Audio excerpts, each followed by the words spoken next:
folks, Jacob here with Life on the Lens Media LLC.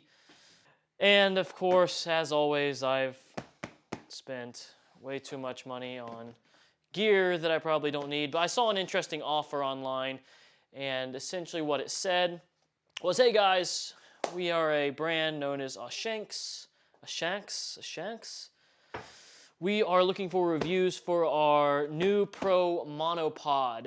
This has a grippy foot. It actually rotates, there's a fluid head on it, and it looked really nice. It looks like basically just like the Manfrotto videographer pod that Peter McKinnon goes absolutely loco over. But here's the kicker, it's only 169 bucks, I think? Something like that. It's Ashanks, and it's a really, really good deal. And then they said they'd give me $97 back, so 70% off, if I did a review for it. Now, I tried to tell them, why don't you just sponsor the video? Why don't you sponsor a video? We'll make it look really good, and we'll feature your product. They said we don't give free samples. Well, hopefully you can see from the level of complexity put into this video, I'm not asking for a free sample of Shanks, but I will tell people honestly what I think about your product. So, let's get it cut right open.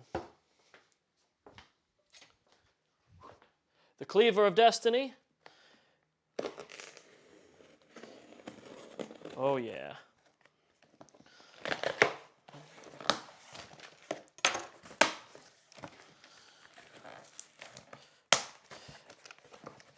And as you probably noticed from the graveyard of boxes, from the clip when I was bringing this inside, I've been getting a lot of deliveries lately and have not had time to go out to the old community trash compactor for fear of there being a giant monster in there that will surely devour me. But that's for another Star Wars reference. So far, box is pretty basic, no special labeling on it. Now, I've noticed that on Amazon, there's a lot of products that look similar to this at various pricings. Now, I'm wondering if these people are doing the same thing that companies like Newer and a few others are doing, where they're basically just buying these Alibaba stuff and then just repackaging it essentially with their own logo. So we're going to find out. If this is shit, I'll send it back. And I'll tell you, of course. But let's get... God,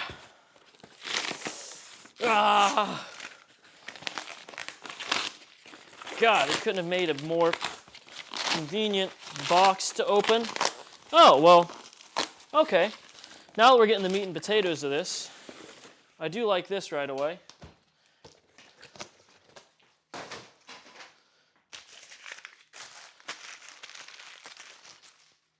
But I do like this right off the bat. We've got this nice Shanks bag. It's actually got a good embroidered, not embroidered, but plasticky logo thing on it, or a rubbery logo thing on it. Let's get her opened up. Ooh, okay. So it's had some weight to it. And this does, wow, that feels pro. I'm not gonna lie, that just feels professional off the bat. Get her uncondomed here. Wow. Okay, so that's definitely beefy. So as you can see, just like the its Manfrotto cousin, has these brilliant little feet that come down and hold it up. Ooh, a big fluid head tripod. That's not metal. Can you hear that? It chimes like a bell. That's not plastic. That's metal. That's substantial. Big old fluid head arm. Very nice. I've actually never owned a fluid head tripod. I do so much running gun, gimbal work. You know, for what I do, I mean, I'm wearing the Spectrum shirt right now, for God's sake, that I don't really have time usually to use a fluid head, but I'm excited to test this thing out because I'm going to do a shoot up in Cleveland, which is where this thing will really be tested out. So it's got good feels a bit stiff on the fluid head so far, but I haven't really played with it much, so I can't really say too much on that. So far, this is what we got. Ooh. And it's got little plastic thingies on it, but man, this thing, it's about as tall as I am. So that's pretty impressive in of itself right there. So let's see, those lock really nicely. So the feet have this lovely locking, almost scale mechanism to it. So let's go ahead and let's bring her down again so we can get her in view on the table here. But the feet themselves actually have this almost scaly thing to it where you can adjust them. So if you want to go a little bit more, you just tilt it up like that. Tilt it up like that.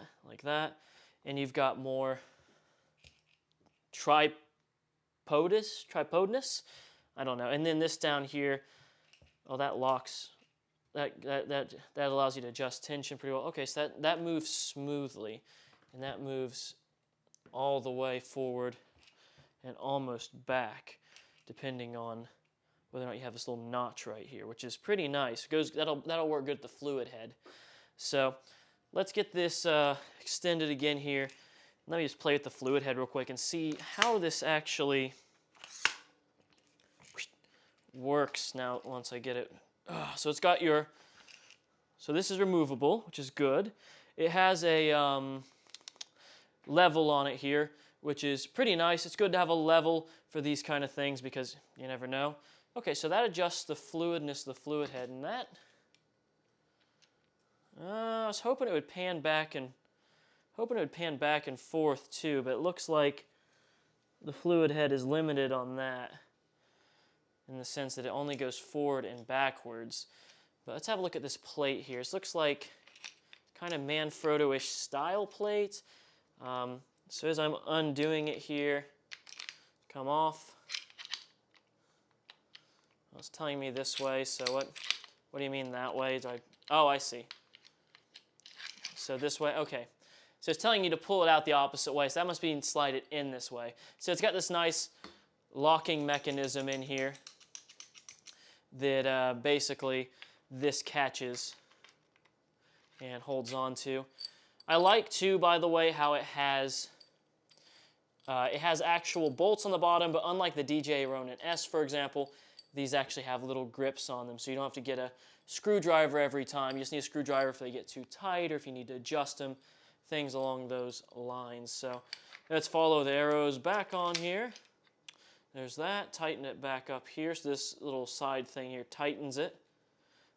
So I see. Lock that arm on there, and yeah, that's pretty fluid. Just put your foot down here on the foot itself, and this just works really, really nicely. I don't understand, and maybe I'm just a little, oh wait, there we go. There it is. So yeah, it does fluidly move, and it can pan back and forth. So you can just support it, pan it back and forth. See if I loosen this up a little bit more. Yeah. Yeah, it's got some decent play to it. So yeah, that feels nice and steady. And then you can follow action really easily with this. Essentially, yeah, this thing feels nice. I'm curious to see how it works out in the field. We're going to be definitely testing that out coming up. You know, going to Cleveland and doing these ID segments, I think this will come in really handy for those times when the gimbal's just a little too overbearing to use. And I'm definitely going to be giving this to my PA, who is in charge of capturing the behind-the-scenes content as well. So off the bat, I would say just out of the package, this thing it's sturdy. It's a beefy, beefy boy. It's heavy. If you're looking for a lightweight tripod, or monopod, sorry, or tripod S solution, this probably is not going to be your lightest, but if you're looking for something that's going to hold up and feels like you could use it as a weapon to fight off the park rangers trying to tell you can't fly your drone in the national park, this will do the job. I like it so far. Like I said, we'll test this out as we go along here, and I'm excited to see what the results are. This initial video is going to be going on Amazon as well as YouTube, but to see the comprehensive review, just go down, subscribe down below. If you're on Amazon, please look up my channel. It is Jacob, J-A-K-O-B, Michaels. We do content just like this all the time. So gear reviews, helpful hints, job shadowing, whole 9 yards. So if you're looking to go further faster in the media industry, then I do say you should probably consider subscribing. So until then, that's all I got for you. I will see you, let's see if I can do this without breaking the lens, next time.